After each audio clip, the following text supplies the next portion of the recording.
Welcome back, Blood Bowl fans, to week 2 for the highlights and results for Division 4 for the Blood and Tears PS4 League.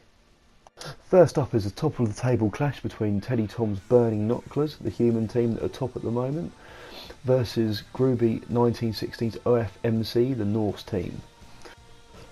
The Norse team started off strongly with an early knockout, however Teddy Tom's Burning Knucklers struck back with customary violence, with knockouts and injuries piling up for OFMC, as well as a particularly nimble ogre throwing out some great tackles.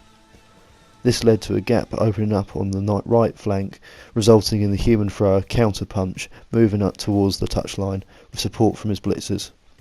Seeing the humans break away, Groovy decided to jump on that foul train, resulting in a sending off by the referee. But despite these dirty tactics, the Burning Knucklers scored a turn 8 touchdown, giving them a 1-0 lead into the second half. The second half saw a slice of good luck for the Knucklers with a blitz kick-off event which was capitalised on by the blitzer Nova Kaiser, who injured his marker and made a break for the touchdown, resulting in a sucker punch 2-0 early lead for Teddy Tom's humans. Despite some interesting plays by Groovy, including some crowd participation, the human defence was too strong, with Burning Knucklers 2 and OFMC 0. A great bashing display from Teddy Tom, with Groovy's team getting on the wrong side of the blocking dice. That leaves Teddy Tom's human team at the top.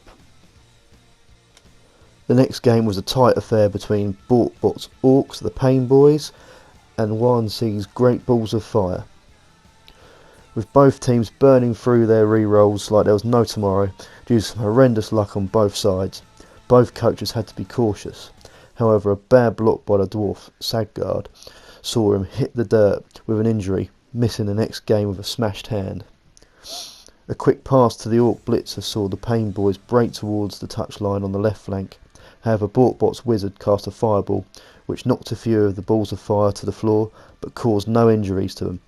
It must be their name obviously keeping them safe. Starbuck the Minotaur again proved unreliable by failing his wild animal rolls, but the Pain Boys failed to break past the Bull Centaurs, and the score remained 0-0 at the end of the first half. The Pain Boys started strong in the second half, smashing their way through the centre of the Chaos Dwarfs line, with the Hobgoblins taking the brunt of it. The Orcs again making a dash to the left flank through the open gap, and the Great Balls of Fire couldn't match the hits dished out by the Pain Boys, and with some expert game management by Bortbot, the Orcs made a turn 16 touchdown, leaving Warren no time to reply, and the final score 1-0 to the Orcs. Overall, a tough match for Warren, with Bortbot's experience being the deciding factor in this result, and the Pain Boys showing that they are just getting warmed up for this league. The third match saw Jomac's Elf team Myth Draenor Dredgers versus Gimlec's Necromantic team Haunted Forest.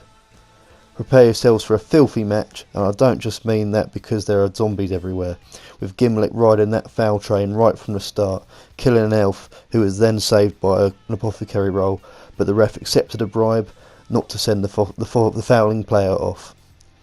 The first half saw the elves get smashed off the field, as well as stamped on repeatedly, with the ref not being any help whatsoever, and the elf blitzer Wolfgar was killed in a savage block by a zombie. Then, to add insult to injury, he was brought back to life as a zombie.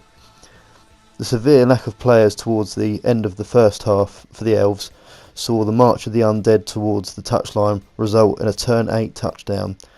The only saving grace, the referee sending off one of those fouling dirty zombies. However, the elves struck back and kept the game alive, if not their players, with a glorious turn 10 touchdown by Poe the elf catcher. Forest then hit back with some massive hits on the Dredgers, putting pressure on their defensive line, and some unlucky turnovers left Jomac with a hard task of denying the Necromantic team a second touchdown. Despite Grave Robber the Ghoul failing a pass, the Flesh Golem Gregor the Returned caught a fortunate ball and scored a turn 16 touchdown, giving Haunted Forest a 2-1 victory. The Dredgers just couldn't stay on the pitch long enough to make an impact when defending, but their offensive play showcasing their class.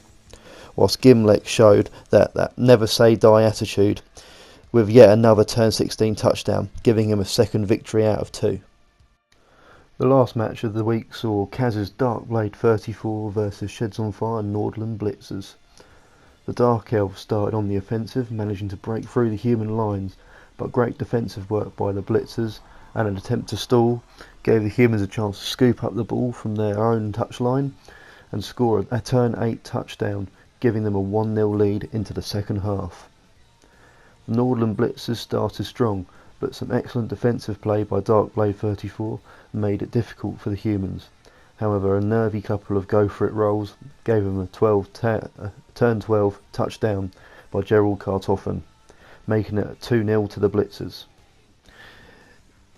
The scorer then got injured by the Dark Elf Blitzer, luckily only badly hurt and no lasting damage. The Dark Elves piled on the pressure with some impressive dodging, however a fumbled pass on turn 14 saw an end to any thought of a touchdown for the Elves.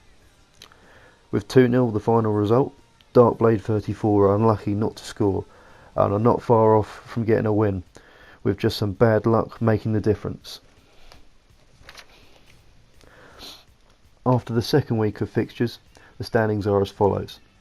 The Burning Knucklers remain in top position after another commanding performance by their coach Teddy Tom, whilst moving up into second place is the Nordland Blitzers, making it a human 1-2 at the top. Haunted Forest remain in third place, with some consistent gameplay from Gimleck, and the Pain Boys move up into fourth place from sixth, with a win this week important for them to stay in touch with the league leaders. Groovy's Norse OFMC falling from second to fifth place, with pressure on next week's match-up against sixth placed Great Balls of Fire, Juan's team looking for a win with 2 close losses so far. In seventh place is Kaz's Darkblade 34, just slightly above Jehomak's Myth Draenor Dredgers, who are languishing in 8th. Both elf teams ready to explode into action over the next coming weeks after a disappointing start to the season. So, stay tuned for next week's highlights and results, and yeah, see you next week.